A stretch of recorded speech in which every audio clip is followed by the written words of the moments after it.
വിവാഹ തടസ്സങ്ങൾ മാറി പെട്ടെന്ന് വിവാഹം നടക്കുവാനുള്ള മന്ത്രം. സ്ത്രീകൾക്കും പുരുഷന്മാർക്കും ഒരുപോലെ കേൾക്കാവുന്ന ഒരു മന്ത്രം തന്നെയാണിത്. ഇതിൻ്റെ ഫലം 21 ദിവസം നിങ്ങൾക്ക് ലഭിക്കുന്നതായിരിക്കും. അന്നേരത്തു വിവാഹ മുഹൂർത്തവും വന്നെടുത്തു തുടങ്ങി ക്രിയകളും കശ്യപാദി മുനീന്ദ്രന്മാരാദികൾ കർമ്മമെല്ലാം അനുഷ്ഠാനം ചെയ്യിച്ചു. വെണ്മയോടെ ചടങ്ങുകൾ കാട്ടുവാൻ ബ്രഹ്മദേവൻ തുടങ്ങി വഴി പോലെ അഗ്നിദേവൻ ശിവൻ്റെ തിരുമുമ്പിൽ അഭ്യപാനം ജ്വലിച്ചു വസിക്കുമ്പോൾ അഗ്നിസാക്ഷകാമാഹം വിവാഹത്തിൻ മാതൃപുത്രിയെ ചാരു ചമായിച്ചു. പട്ടണപ്പുട കെട്ടിയുടുപ്പിച്ചു, പട്ടുകൊണ്ടു ശരീരം പുതപ്പിച്ചു. കങ്കണം മണി ഹാരപ്പതക്കങ്ങൾ തങ്കപ്പൊന്നരഞ്ഞാണം പലവിധം കുണ്ടലം മണി മോതിരം തോൾവള മണ്ഡലങ്ങളങ്ങനേകാമണിയിച്ചു. അപ്സര സ്ത്രീകളാദ്രി കുമാരിയെ മുപ്പരാരപുരെ ഭാഗേ കുണ്ടനും വേളീകർമ്മങ്ങളെല്ലാം വഴി പോലെ നാളികാക്ഷി ശിരോമണിയെക്കൊണ്ടും കാലകണ്ഠനെക്കൊണ്ടും പുരന്തൻ കാലതാമസം കൂടാതെ ചെയ്യിച്ചു.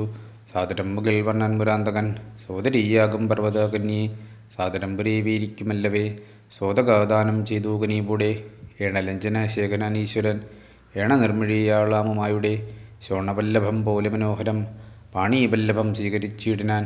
വ്യാജഹീനം ജ്വലിക്കുമാറഗ്നിയിൽ വിരാജഹോമം ചെയ്യിപ്പിച്ചാതൊരാൾ പാർവതീ പരമേശ്വരനെ കൊണ്ട് പാവകനെ പ്രദക്ഷിണം ചെയ്യിച്ചു. പങ്കജാസനം പിന്നെ പതുക്കവേ ശങ്കരസ്വാമിയെക്കൊണ്ട് പത്നിയെ അശ്മലംഘനാകർമ്മവും ചെയ്യിച്ചു. ആശ്വസിച്ചാൾ മാവാനും ഭാര്യയും ഏവം ആഘോഷിച്ചു പാർവതീ കല്യാണം.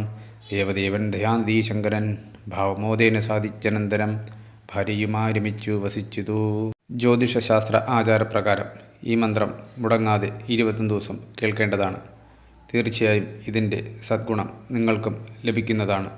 ഈ മന്ത്രത്തിൻ്റെ മഹാത്മ്യം കൂടി ഒന്ന് കേട്ടോളൂ.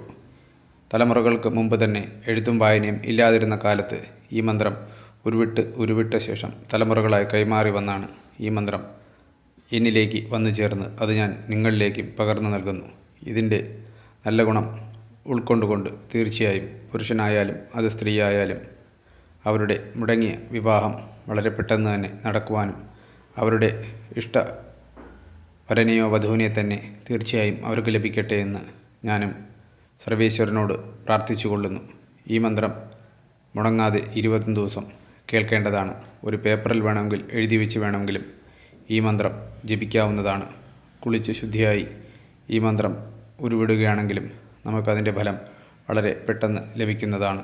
വേദങ്ങളിലോ ഉപനിഷത്തുകളിലോ ഈ മന്ത്രം കാണുവാൻ വഴിയില്ല. എന്തെന്നാൽ ഇത് അലിഖിതമായ ഒരു മന്ത്രമാണ്.